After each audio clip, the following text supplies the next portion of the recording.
Hello. आज फिर से एक क्वेश्चन देखते हैं कैपेसिटर के ऊपर। ये energy stored across the capacitor से रिलेटेड ये क्वेश्चन है। मोस्टली हम लोग जानते हैं कि energy stored across the capacitor जो होता है इलेक्ट्रिक फील्ड के फॉर्म में स्टोर होता है। यहाँ पे कोई सर्किटल कनेक्शन दिए हुए हैं जिसमें 10 माइक्रोफैराड 1 माइक्रोफैराड कैपेसिटर जो है वो आपका पैरेलली कनेक्टेड है, और 3 माइक्रोफैराड कैपेसिटर जो है इन दोनों पैरेलल कैपेसिटर से सीरीज में कनेक्टेड है। गिवन डाटा जो यहाँ पे दिया है 10 माइक्रोफैराड के अक्रॉस तक एनर्जी स्टोर्ड है, उसकी वैल्यू है ई जो दी हुई है। और इसके बेसिस पे मुझे फाइंड करना है कि 8 माइक्रोफैराड और 3 माइक्रोफैराड के अक्रॉस कितनी एनर्जी स्टोर्ड होगी in the form of electric field. So find करते हैं, ये एक अच्छा क्वेश्चन है, देखते हैं कैसे ये बनेगा। यहाँ पे मेरे पास 10 माइक्रोफैराड कैपेसिटर है और इसके अक्रॉस जो एनर्जी स्टोर्ड है ई, और मुझे 8 माइक्रोफैराड के अक्रॉस एनर्जी फाइंड करना है। लेट इट बी, पहले इसके अक्रॉस फाइंड करते हैं।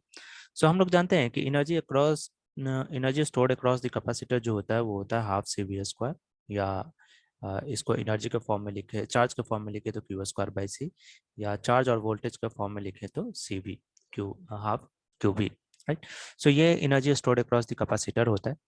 अगर मुझे 8 माइक्रोफैराड कैपेसिटर के अक्रॉस अगर एनर्जी फाइंड करना है तो कैपेसिटेंस तो दिया हुआ है, तो मैं इस इक्वेशन का यूज कर सकता हूँ। और वो अगर वोल्टेज नहीं दिया हुआ है, लेकिन हम लोग यहाँ पे देख रहे हैं कि 10 माइक्रोफैराड और 8 माइक्रोफैराड पैरेलली कनेक्टेड है, तो कहीं ना कहीं दोनों के अक्रॉस वोल्टेज सेम होगा। अगर मैं इस डाटा का यूज करके वोल्टेज निकालूं, what is the voltage across 10 microfarad capacitor, तो कहीं ना कहीं वही वोल्टेज जो यूज हुआ होगा 8 माइक्रोफैराड के अक्रॉस हुआ होगा, इसीलिए यहाँ पे एनर्जी दी हुई है। पहले फर्स्ट पैरामीटर का यूज करके फाइंड करते हैं what is the voltage across 10 microfarad, और उसी वोल्टेज को हम लोग यूज कर लेंगे 8 माइक्रोफैराड और फाइंड कर लेंगे what is the energy stored across the 8 microfarad capacitor. चलते हैं। By given data energy across stored across the 10 microfarad capacitor जो है वो ई दिया हुआ है। E is equal to half, यहाँ पे मैं लिख सकता हूँ 10 माइक्रोफैराड, ओके, या 10 माइक्रो, और तब यहाँ पे हो जाएगा आपका वी स्क्वायर। यहाँ से अगर हम लोग वी स्क्वायर की वैल्यू बाहर निकालें तो ये हो जाएगा 2 times of E divided by 10 micro volt square, इसका यूनिट हो जाएगा। सेम वी स्क्वायर का वैल्यू 8 माइक्रोफैराड के अक्रॉस होगा, तो energy stored across 8 microfarad stored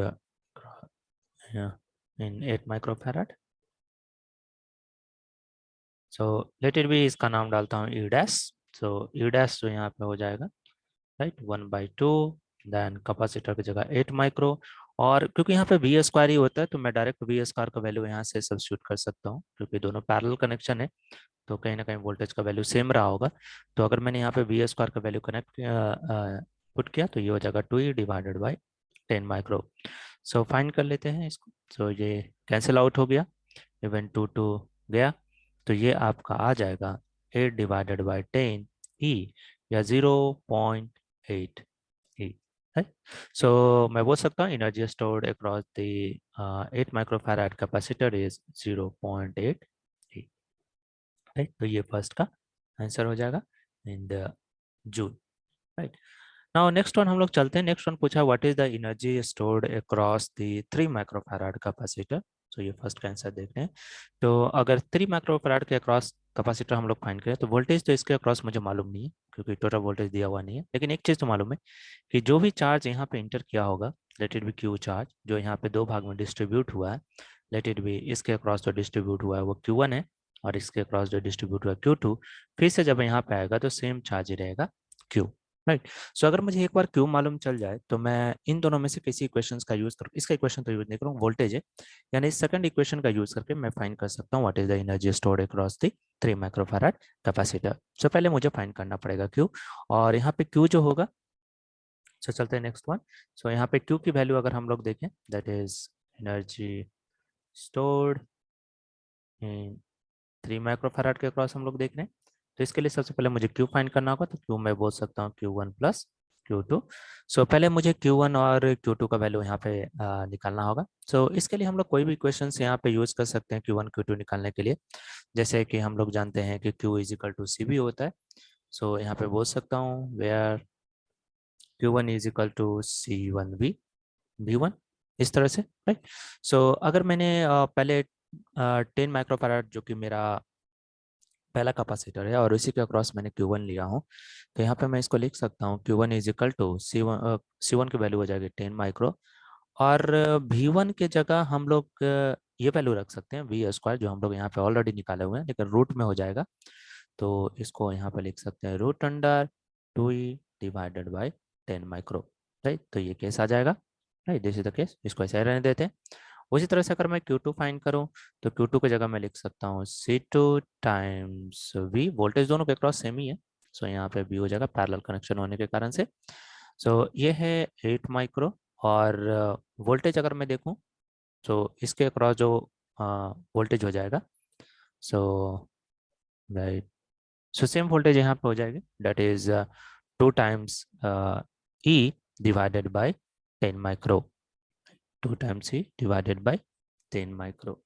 सो अगर मैंने इसके अक्रॉस यूज किया so that will be 2 times E divided by 10 micro, right. दोनों के अक्रॉस मेरा सेम एनर्जी है, सेम वोल्टेज है, इसके कारण सेम वोल्टेज यहाँ पे यूज कर सकता हूँ।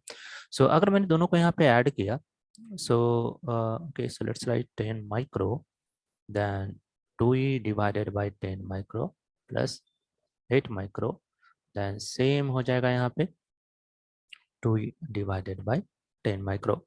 सो 2e divided by 10 माइक्रो दोनों में कॉमन है, सो 2e divided by 10 माइक्रो मैंने बाहर निकाल लिया। सो यहाँ पे बचेगा 8 माइक्रो और 10 माइक्रो, तो ये हो जाएगा 18 micro, right. So this is the Q, तो ये क्यू मुझे यहाँ पे मालूम चल गया। अब ये क्यू कहीं ना कहीं 3 माइक्रो फैराड कैपेसिटर के अक्रॉस फ्लो किया होगा, राइट, सेम क्यू। अब यहाँ पे क्या करेंगे, अगर मुझे इसके क्रॉस एनर्जी फाइंड करना है तो इस वाली इक्वेशन या इस वाली इक्वेशन को यूज कर सकते हैं, तो सेकंड वाली इक्वेशन यहाँ पे यूज करते हैं, that is energy stored across the capacitor, let this one is E double dash is nothing but 1/2, यहाँ पे 3 माइक्रो का क्रॉस फाइंड करना है, या क्यू स्क्वायर बाई सी वाली यूज करता हूँ, तो ये हो जाएगा क्यू स्क्वायर डिवाइडेड बाई सी, जो कि है आपका 3 माइक्रो। टोटल चार्ज जो यहाँ पे आया होगा वो है क्यू स्क्वायर। सो अगर हम लोग यहाँ पे देखें तो ये हो जाएगा 1/2। अगर क्यू स्क्वायर वैल्यू यहाँ पे अगर मैं देखूँ तो लेट इट बी, इसको यहाँ पे लिखते हैं। सो ये हो जाएगा आपका स्क्वायर रूट यहाँ पे चला जाएगा, तो ये हो जाएगा 2e डिवाइडेड बाई 10 माइक्रो, और ये हो जाएगा आपका 18 माइक्रो इंटू 18 माइक्रो, स्क्वायर है, सो 18 micro into 18 micro. Okay, calculation easy करने के लिए मैं इस तरह से लिख रहा हूँ, और नीचे हो गया आपका 3 माइक्रो। अब इसको सॉल्व कर लेते हैं और फाइंड करते हैं व्हाट इज द एनर्जी। सो पहले देखें तो ये कैंसिल आउट हो गया, राइट ना। अब सॉल्व कर लेते हैं, तो ये हो जाएगा आपका 18 स्क्वायर, इवन माइक्रो माइक्रो भी यहाँ से गया, okay, so let's try this one micro, ये माइक्रो यहाँ से गया, और ये हो जाएगा 18 स्क्वायर, और 18 स्क्वायर अगर हम लोग देखें सो 18 सो 4 3 to 4, राइट। सो ये हो जाएगा आपका 3 to 4 माइक्रो, और साथ में ई भी है यहाँ पे, और बिकॉज नीचे 10 है तो ये हो जाएगा 13.2, और नीचे आपका आ जाएगा 3, आई होप सो सही है ये 3 माइक्रो, यस सही है सारा चीज।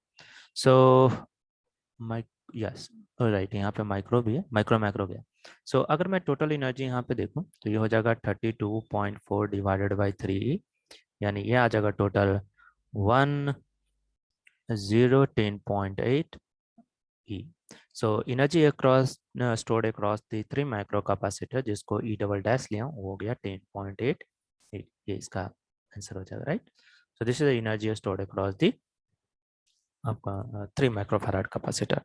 अब सेकंड क्वेश्चन में इसने पूछा है what is the total energy drawn from the battery, तो टोटल एनर्जी उतना ही हो जाएगा जितना इंडिविजुअल कैपेसिटर ने एनर्जी स्टोर किया होगा। सो अगर मैं देखूं what is the total energy drawn from the battery, so total energy जो हो जाएगा ड्रॉन फ्रॉम बैटरी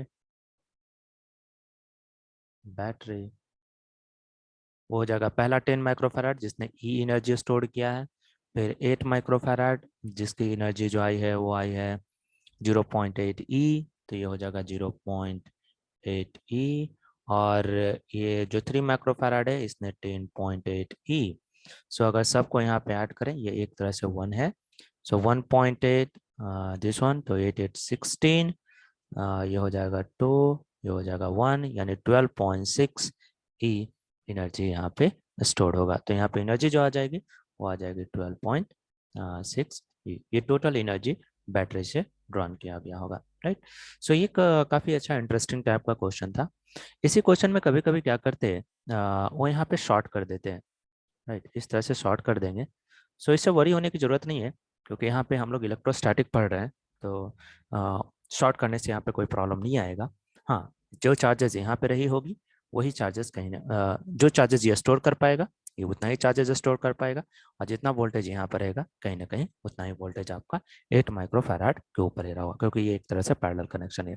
तो शॉर्ट करने से यहाँ पे कोई प्रॉब्लम नहीं होगी। ये था एक छोटा सा क्वेश्चन जिसको हम लोगों ने देखा। कभी कभी इसी क्वेश्चन में देता है कि लेट इट बी, अगर सभी कैपेसिटर के अक्रॉस मैंने एक डाइलेक्ट्रिक इंसर्ट कर दिया हूँ जिसकी डाइलेक्ट्रिक कांस्टेंट के है, तो बताइए कि टोटल एनर्जी में क्या फर्क पड़ेगा। तो कुछ नहीं होगा, ये इसके साथ वो डाइलेक्ट्रिक कांस्टेंट यहाँ पे मल्टीप्लाई हो जाएगा, बाकी सारा चीज सेम रहेगा, राइट। तो एक छोटा सा क्वेश्चन है।